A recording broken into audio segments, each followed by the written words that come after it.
Hi friends, నేను doctor జ్యోతి, fertility expert, leading team 49 మాట్లాడుతున్నాను. ఈరోజు నేను ఒక వెరీ కామన్ టాపిక్ అంటే పీరియడ్స్ టైం, నెలసరి టైంలో పెయిన్ ఉన్న వాళ్ళ గురించి ఆ ఇష్యూని అడ్రస్ చేస్తున్నాను. అండ్ కొన్ని సింపుల్ టిప్స్ ఎట్లా ఫాలో చేయాలనేది సొల్యూషన్ కూడా చెప్తానన్నమాట.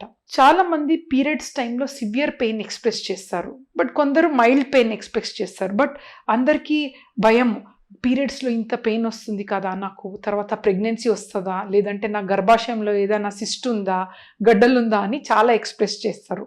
సో ఫస్ట్ మనం అర్థం చేసుకోవాల్సింది ఏంటంటే, ఈ పీరియడ్స్ టైంలో 2 టైప్స్ ఆఫ్ పెయిన్ ఉంటాయి. ఒకటి ఫిజియోలాజికల్ పెయిన్, ఇంకొకటి పెథలాజికల్ పెయిన్ అనేది. ఫిజియోలాజికల్ పెయిన్ అంటే చాలా కామన్ అన్నమాట. ఇది ఆల్మోస్ట్ లేడీస్ లైఫ్లో 80% లేడీస్కి ఉంటాయి అన్నమాట, వెరీ కామన్. ఇది ఫిజియాలజీ అంటే పెద్ద ప్రాబ్లం కాదు, నార్మల్ ఫినామినా. ఎవ్రీ గర్ల్ ఏదో ఒక పాయింట్ ఆఫ్ టైంలో ఎవ్రీ లేడీకి పెయిన్ అని ఎక్స్ప్రెస్ చేస్తారు. సో భయపడాల్సింది ఏమీ అవసరం లేదు. సో ఈ పెయిన్ ఎట్లా ఉంటుందంటే మీరు ఐడెంటిఫై చేయాలి. పెయిన్ అనేది యూజువలీ పీరియడ్స్ వచ్చిన తర్వాత, అంటే బ్లీడింగ్ వచ్చిన తర్వాత స్టార్ట్ అవుతుంది అన్నమాట. స్టార్ట్ అయ్యి కొంతవరకు ఉంటుంది, మరీ ఎక్కువ సివియారిటీ ఉండదు. అండ్ ఏమి మెడికేషన్ లేకుండా అదే తగ్గిపోతాయి ఒక 2-3 అవర్స్లో మ్యాక్సిమం. కొందరికి 12 అవర్స్ వరకు ఉంటుంది పీరియడ్స్ వచ్చింది, కొంచెం పెయిన్ ఉంది, దెన్ బట్ వీళ్ళు నార్మల్గా వాళ్ళ అన్ని యాక్టివిటీస్, అంటే సపోజ్ గర్ల్స్కి కాలేజ్కి వెళ్ళాలి, స్కూల్కి వెళ్ళాలంటే వాళ్ళు వెళ్తారు, ప్లస్ ఆఫీస్కి వెళ్ళే వాళ్ళ లేడీస్ అన్నీ వెళ్తారు. ఏం పెద్ద వాళ్ళకి రొటీన్ డిస్టర్బెన్స్ ఉండదు. సో ఇది ఫిజియోలాజికల్ పెయిన్, దీని గురించి బాదర్ అవ్వాల్సింది అవసరం లేదు. 80% లేడీస్కి ఉంటాయి, అదే తగ్గిపోతాయి. బట్ ఇంకొక type of pain pathological pain అని చెప్తాం. ఇది ఏంటి అంటే పీరియడ్స్ వచ్చే ఒక 2-3 డేస్ ముందు నుంచే ఈ గర్ల్ కానీ లేడీస్కి తెలుస్తుంది అనమాట. పెయిన్ వస్తుంది, నాకు 2-3 డేస్లో పీరియడ్స్ ఉంది, అంటే పొద్దు కడుపులో నొప్పు కానీ క్రాంప్స్ కానీ ఉంటాయి. కొందరికి సివియర్ వామిటింగ్స్ కూడా ఉంటాయి అన్నమాట. అండ్ పీరియడ్స్ 2-3 డేస్ తర్వాత కూడా పెయిన్ తగ్గదు, 4-5 డేస్ ఉంటుంది, ఎక్కువ ఉంటుంది పెయిన్. అండ్ సివియారిటీ కూడా కొందరికి కొంచెం తక్కువ ఉండొచ్చు, కొందరికి వెరీ సివియర్, అంటే ఆ 3-4 డేస్ వాళ్ళు ఏమీ పని చేయలేరు పాపం. They can't even go do their job.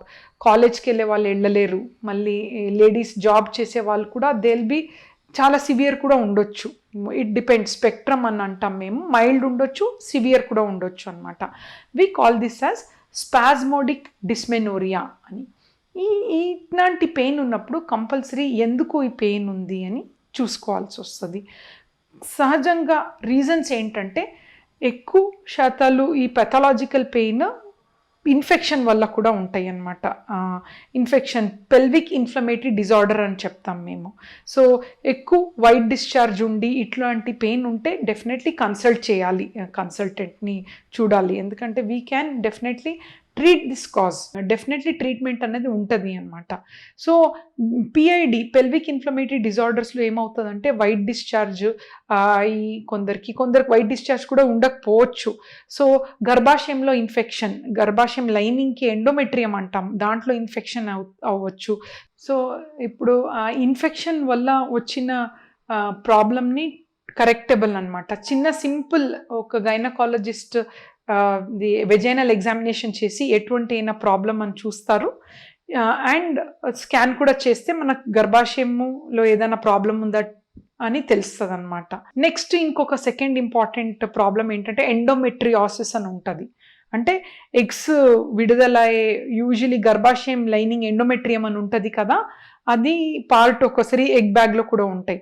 So ఈ ఎండోమెట్రియాసిస్లో కూడా ఎవ్రీ మంత్ పీరియడ్స్ టైంలో పెయిన్ ఉంటాయి, సివియర్ పెయిన్ ఉంటాయి అన్నమాట. దీనికి కూడా తగిన ట్రీట్మెంట్ ఉన్నాయి. ఇంకా థర్డ్, గర్భాశయంలోనే గట్టిగా అయిపోతుంది. నార్మల్గా గర్భాశయం సాఫ్ట్ ఉండాలి. ఒక బేబీ 9 months వెళ్ళే కెపాసిటీ ఉంది గర్భాశయంలో, ఆ బలూన్ లెక్క ఉంటాయి అన్నమాట. సో కొందరు లేడీస్లో థిక్ అయిపోతుంది గర్భాశయం లైనింగ్, 2-3 months వరకే వెళ్తుంది, కెపాసిటీ ఉండదు, అడినోమయోసిస్ అంటారనమాట. వీళ్ళకు కూడా నెలసరి టైంలో సివియర్ అయిన పెయిన్ ఉంటుంది. సో దానికి తగిన ట్రీట్మెంట్ కూడా ఉంటాయి. మళ్ళీ మనం రెమెడీస్ ఏదైనా ఇంట్లో చేసుకోవాల్సింది ఏదైనా రెమెడీస్ ఉంటాయని చాలామంది అడుగుతారు. సో సింపుల్ ఏంటంటే ఫిజియోలాజికల్ డిస్మెనరీ అంటే ఎక్కువ శాతం ఏమీ ప్రాబ్లం లేదు, ఇప్పుడు 1 డేనే ఉంటాయి కదా, వీళ్ళు పెద్ద భయపడాల్సిన అవసరం లేదు. హాట్ ప్యాక్స్ ఉంటాయి కదా, అది పొట్ట దగ్గర పెట్టుకోవటము, టెంపరరీ మెథడ్స్ ఇవన్నీ. దాని తర్వాత కొందరు అన్నెసెసరీ దే టేక్ టాబ్లెట్స్ అనమాట.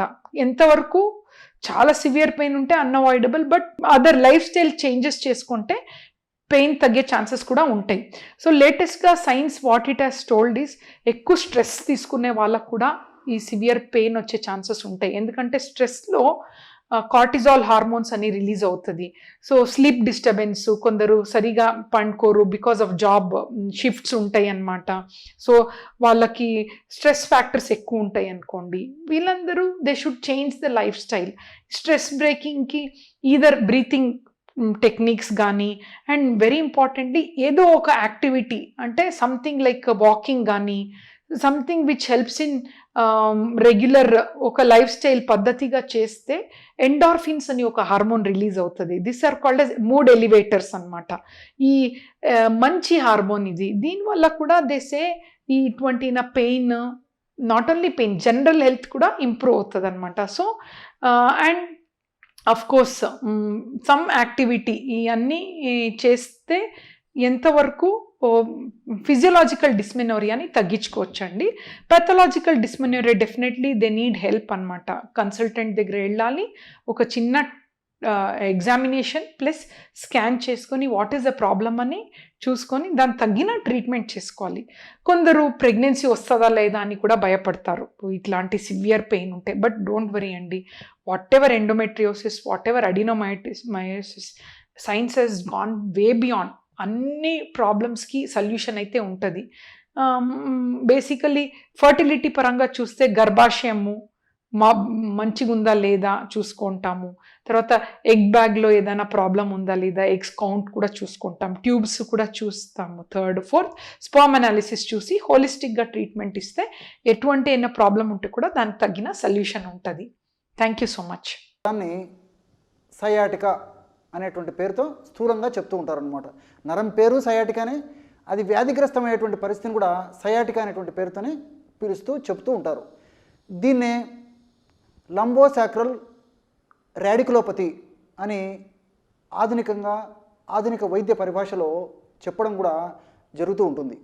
ఈ సయాటికా అనేటువంటి సమస్య వచ్చినప్పుడు కూర్చోవాలన్న కష్టము, నుంచోవాలన్న కష్టము, వంగి ఏదైనా వస్తువును ఎత్తుకోవాలన్న కష్టము, కాలు ముడవాలన్నా, కాలు చాపాలన్నా ప్రతిదీ చాలా ఇబ్బందికరంగా ఉంటుందన్నమాట ఈ సయాటికా అనేటువంటి సమస్య వచ్చినప్పుడు. అట్లే